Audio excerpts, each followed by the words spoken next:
But for families struggling just to go to work every day and then come home and stay up 24 hours for their child that may have some behavioral challenges, they need every help ounce they can get of help. That's the only thing I did. I took what I learned and shared that with others. And then you, as Ray Himachandra, took what you learned from me and shared it with others. And we just kept going and going and going. We built a huge community in Western North Carolina to be able to support families. But then the money went away, and the money went away. But I don't want to say that money's the key to everything, because I think we rely on it too much. We all say, well, the money went away, so that's the reason we couldn't do anything. We can do stuff, but it's very much helps to be able to have funding to be able to make that difference. It does. I think for me, I wanted to figure out how I could give back to others. Why should we have to struggle so hard to be able to get the care we needed for Dakota? Why is this hard? So when I went into it, I thought, okay, I'm going to try to make a difference and help other people not to have to go through this. And then as we began to build the mentoring part of the program, where we were all just trying to help another family, it dawned on me that, that became my purpose. I think for a lot of people these days, it's like, I can't change what Dakota's diagnosis. I don't have a way to change that. There's nothing I can fix that with. But I can make a difference in helping someone else not struggle so hard. Oh, we had so much fun. We had movie nights, I can remember that. My parents even came out to the movie night for us. And it was just the way you knew that the movie night was really more for families that couldn't go to a movie with their children. That was the purpose, so that we could get them a way to be able to have access to a movie, and they didn't have to sit still or not talk or whatever. They could all run around and they still had the movie going. But we celebrated that, and it was fun, it was enjoyable. We had times, I know, when the kids would graduate, how exciting it was for all of us to get to go. Wow, we had a part, maybe small little tiny part in them graduating from high school, but what a gift that you got to be a part of. Even in death, we have had a couple of children that's passed away, and the outpouring of support from the families just has been unreal. To have those young people honored in the way they should have been honored, instead of just not recognized as someone that had made a difference in the community. And we made sure as a family group that those young people got treasured for what they offered. Mm. We had a time where we decided we were going to have a summer water party for the kids, and they got water balloons and had a water slide and everything. And I had my niece came to help out that day, so we had a lot of different child care providers and support there to help us.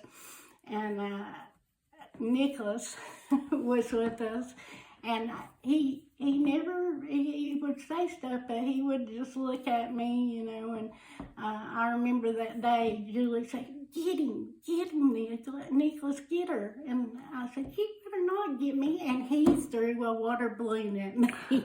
And I never dreamed that I would have that reaction from Nicholas. And then at that point on, we were able to joke a little bit and just something I will always cherish, to get to be a part of that with Nicholas. And,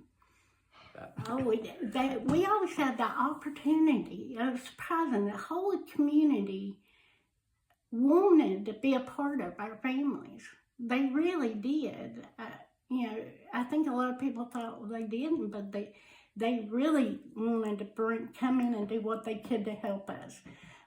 So we had the police department come in, and they would work with the kids, and they got in the police car and drove them around in the parking lot. But that was a way for them to know, well, that was the ambulance.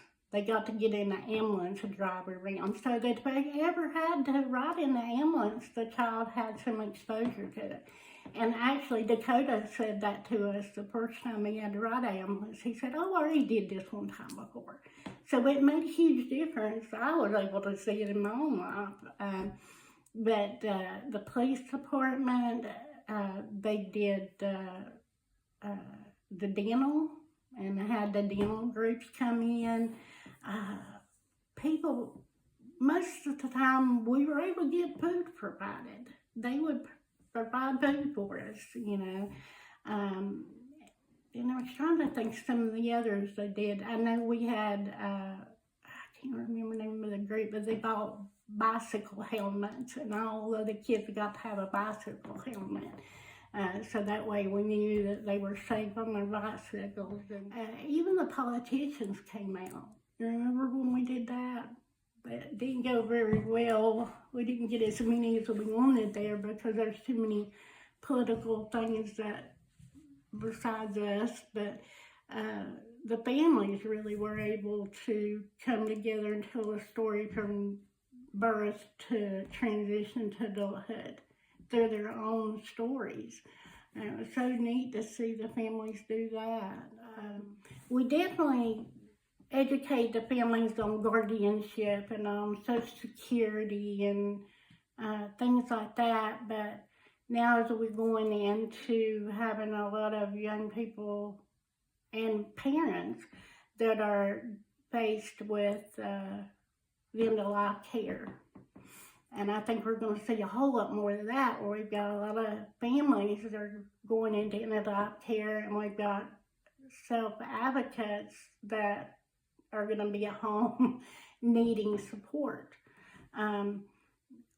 We really need to start focusing on how do you do that, the planning of end-of-life care. You know, what does that look like? You know, I can just share with me right now what we had to do immediately was get guardianship changed over to his brother, because his brother needed to have, we needed to make sure he was took care of first. So that was our first step. So I could see where we really need to start looking at what does end-of-life care mean, at least for our parents that are going to be facing that in the next few years. And then what does that look like for our self-advocates that still need care? And it shouldn't always be that we have to go into an institution or to a group home. You know, what other options are available for our level of services has really confused families now to know who they're supposed to go to.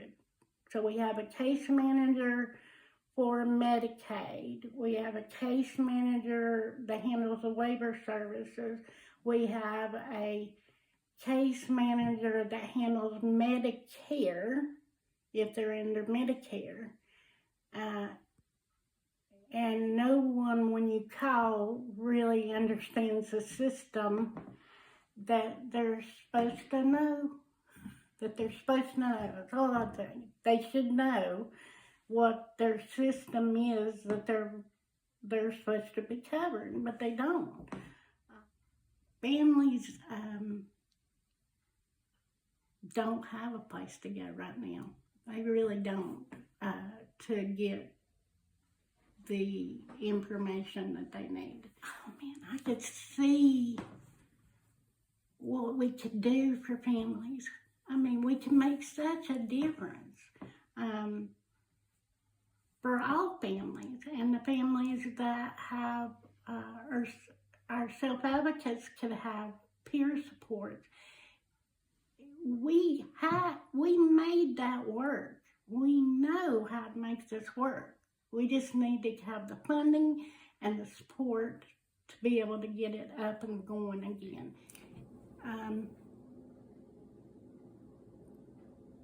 I would just say to anyone that's going to listen to this is, we can do this. I know we can. We just got to take the step and make a difference, and we can do this. I know we can. Just believe.